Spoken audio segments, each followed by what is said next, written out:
Kaj je ugrabitelj zahteval od njega? Kakšne posledice je v njegovem domu pustila policijska akcija? Kako je doživel 2 napeti uri, preden ga je policija spravila na varno? No, ugrabitelju je Dževat Ljutić skuhal kavo. Z njim je govorila Manca Turk. Mesec dni po filmskem obleganju na Uršnih selih kraj zločina ostaja natanko tak kot tisto soboto, ko je 41-letni Hrvat Dževada Ljutića vzel za talca. Ovo sve razgotalo. Kako je sad, tako bi dirao, nismo ne slišali. Razbito steklo, premaknjeno pohištvo, stene so prerešetane z naboji. V sobi, kjer si je oboroženi ropar sodil sam, ostaja velik madež krvi.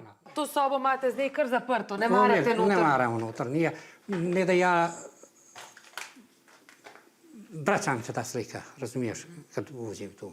Z ženo še vedno živite v hotelu. V hišo, kjer sta bila v najemu, se nočeta vrniti. Usodnega dne, se spominja sogovornik, je svoj dom zapustil, da bi odšel po ženo, ki je bila še na delu, ko je ugotovil, da ni sam. Ja sam pogledao, uperio pušku u mene, iz te grma vidiš tu. Pokazuje puškom da grem nazad unutra. Ja sam mislio policija, puška, policija, sigurnostka, čakaju zasjedi. V sekundi, ko je Dževat Ljutić odprl vrata, je na hrbtu začutil cev puške. Potem, ko sta stopila noter in ko je ugrabitelj pregledal vse sobe, je končno spregovoril. Pa gdje te žena? Kažem, ja radim. Hvala Bogu, kaže da nije. Kaže, ako ubijem, bar ubijem jednog. Mada nemam rad, kaže da ubijam nevine ljude. Tako je rekao. To smo riječi bili prvi. Ali ako ne sarađuješ, zna se. Na to je padla prva zahteva. Z roletami zakrij okna, pripoveduje Ljutić. Naprej, daj mi vodo, svežo majico in nekaj proti krčem v nogah, ki jih je imel oboroženi ropar po celodnevnem begu. Naš sogovornik mu je ponudil celo kavo. Tu sad mi pričamo, ja sjedim tu, on tako u tome čošku sjedi, vrati to tamo, pištolj mi je malo od njega. Sledili sta 2 napeti uri, ko je policija na vhodna vrata potrkala kar 3-krat in preverjala, ali je Ljutić v hiši res sam. Tretjič se je odvilo. Ja sam počeo piti kavu, on nije. On je još u tome zalupala policije jako. On je odmah skočio, zgrabio pušku i pomogao se tu, uza toga.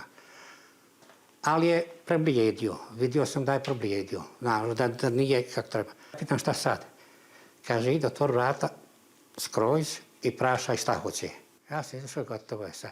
U tome kad sam ja pošao, meni je nešto u glavi reklo, sad ti je šansa. Kao da mi je neko povedao, sad ili nikad više, da bježim. Vrgel se je skozi vrata, ko ga je policist pred hišo zagrabil in potegnil k sebi, pripoveduje.